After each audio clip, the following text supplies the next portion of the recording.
Metro Manila mayors will let the IATF decide on whether or not to allow unvaccinated minors outside their homes. The city mayors were unable to come up with a uniform policy after the DOH failed to give its recommendation.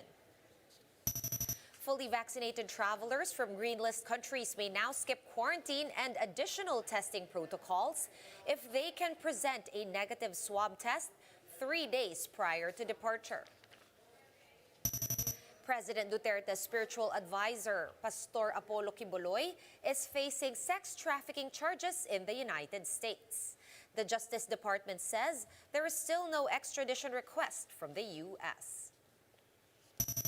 And European countries face a brand new surge in COVID-19 cases, forcing governments to reimpose lockdowns and work-from-home arrangements.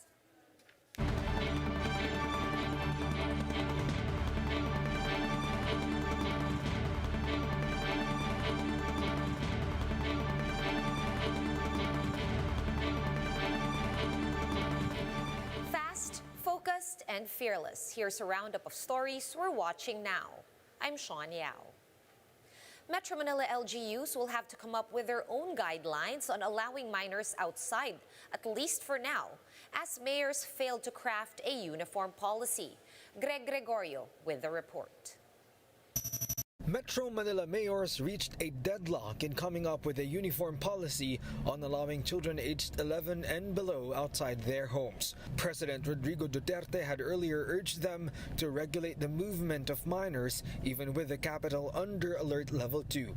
But the mayor said the health department failed to give its expert opinion on the matter. That's why the ball is now in the court of the interagency task force.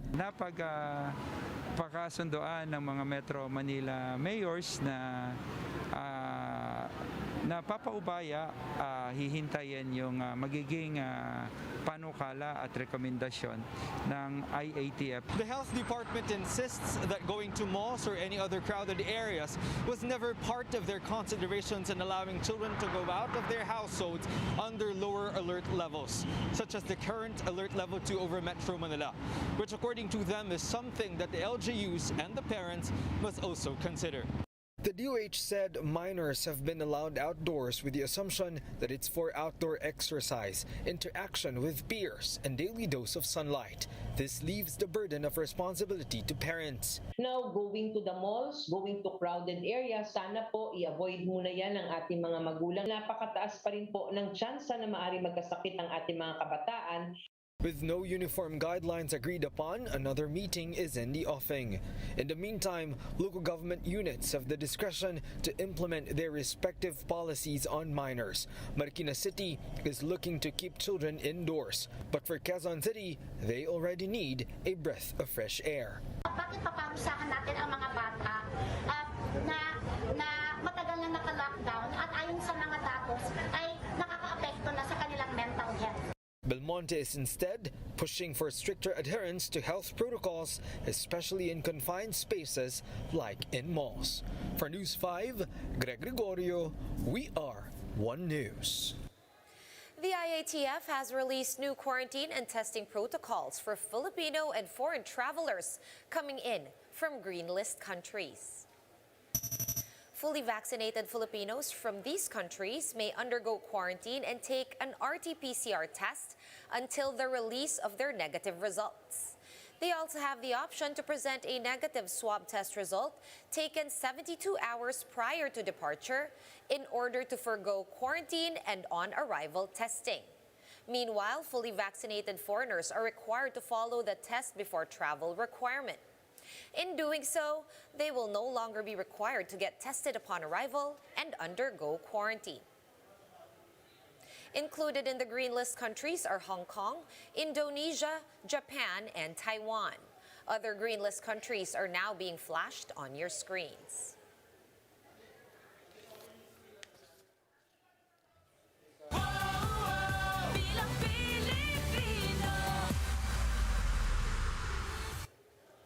Let's check in on other developments in Philippine politics. Lakas CMD has confirmed that formerly executive Rose Nonolin has resigned from the party.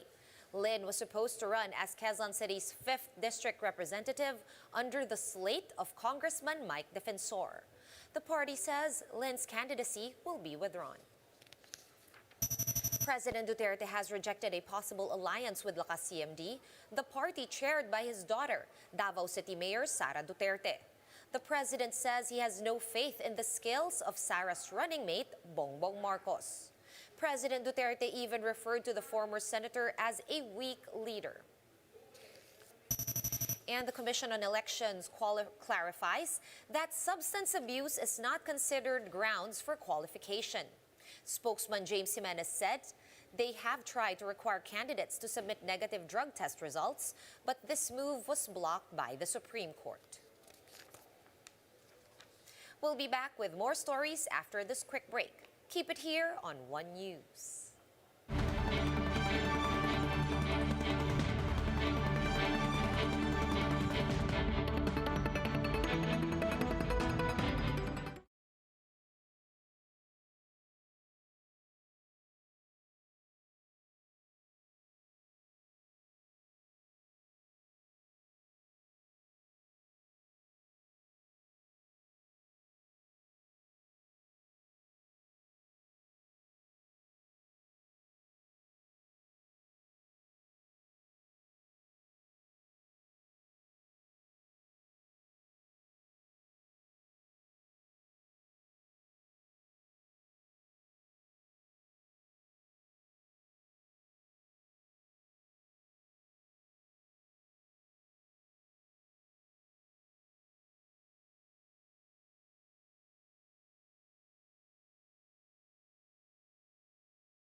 Watching One News Now. I'm Sean Yao. The camp of embattled Duterte's spiritual advisor, Apollo Quiboloy, has downplayed the sex trafficking charges filed against him. The legal team of Quiboloy's Kingdom of Jesus Christ said the charges against the pastor are nothing new. They added that the new accusations are expected as the ministry continues to gain followers. United States prosecutors filed sex trafficking charges against Quiboloy, who allegedly coerced underage girls and young women to have sex with him or risk, quote, eternal damnation. The Justice Department says it has not received any extradition request from the United States for Pastor Apollo Quiboloy. Quiboloy, who is President Duterte's spiritual advisor, is facing sex trafficking charges in America. The DOJ says there are no similar charges against Quiboloy here in the Philippines. However, there was a rape complaint filed against a self-proclaimed appointed son of God in Davao City back in 2019. That complaint was dismissed and is now under appeal.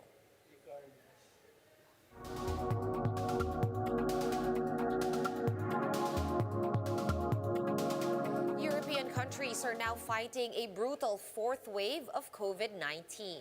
More details in this Bloomberg Quick Take.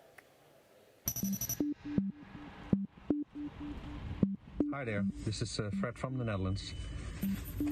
And this mask is something that we thought we would not have to wear again to go into the supermarket, but we now have to because the numbers have been rising dramatically in the Netherlands with 15,000, 16,000 on the daily rates. COVID patients are and were filling up the hospitals. And we're back to square one with a partial lockdown effective since last Saturday, and it will last until December 3rd, which means masks into supermarkets, public transport, keep your distance, you can't invite more than 4 people at your home. This is Jonathan Tyrone with Bloomberg News. I'm walking up the so-called vaccination road in Vienna. This is where people come. It's the largest vaccination facility in Austria's capital. It's quite busy right now. It's filled with people who are coming to get their first, second, and also booster shots. The decision a couple of days ago to lock down people who have not received vaccination has resulted in an upsurge, an apparent upsurge, of those looking to get back out into society, be able to participate in things like their cultural activities, theaters, gyms, retail shops, Christmas markets. You need to be vaccinated to do that now in Austria. Italy is experiencing a surge in the number of daily COVID-19 cases, which passed 10,000 yesterday for the first time since last May. The Italian government is looking at ways to make sure that the number of cases will remain under control. New measures include making compulsory a vaccine booster to all medical staff and also favoring the increase of the use of masks indoor. Here in the UK, coronavirus cases have remained broadly flat over the last few weeks, as have hospitalisations, although the caseloads are still relatively high. And Prime Minister Boris Johnson held a press conference this week warning Britons not to be complacent, and notably did not rule out a Christmas lockdown, although that is seen as highly unlikely. He's warned about this new wave sweeping Europe, but actually some scientists think that the UK is ahead of that wave. The message from Boris Johnson is get your boosters, get your vaccinations, and avoid another wave of restrictions in the UK. Hi, I'm Dara. Welcome to Dublin. 3 months ago, Ireland was ranked the best country in the world for dealing with COVID. Now, today, cases are surging again. Have hit a 9-month high. So yesterday, the government came with new restrictions. 2 key changes. First of all, we've all been told to work from home again. And second, bars and restaurants will close at midnight once again. So it looks like a pretty grim Christmas ahead. Here in the Czech Republic, we are seeing record numbers of new COVID cases, and the government has decided to target people who are refusing to get vaccinated. So from Monday, they won't be able to go to concerts or have a beer in their favorite pub. The purpose of this is to increase the vaccination rate, which is about 60%, and that's below levels in Western Europe. There are some 2.5 million people who will be affected by this.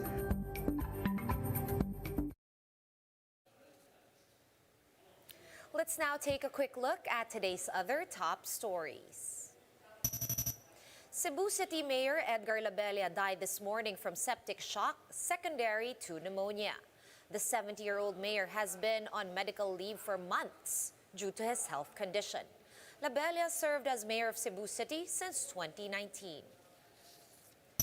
45 Chinese militia ships were spotted in Pag-asa Island last week. This has been the highest count so far this year. The Foreign Affairs Department has since issued a formal protest on the matter. Pag-asa Island sits within the Philippines' exclusive economic zone. And after 6 years, British singer-songwriter Adele is back with her new album, 30. This new album centers around her divorce with 12 songs and 3 bonus tracks, including a rendition of the single Easy on Me with country singer Chris Stapleton. For more updates, visit News 5, The Philippine Star, and Business World online. Visit our website, onenews.ph, for more in-depth analysis. You can also catch One News on the Signal Play app. Register for a free account at www.signalplay.com and stream One News live anytime, anywhere. Masks on, wash hands, and stay safe, Philippines. I am Sean Yao. We are One News.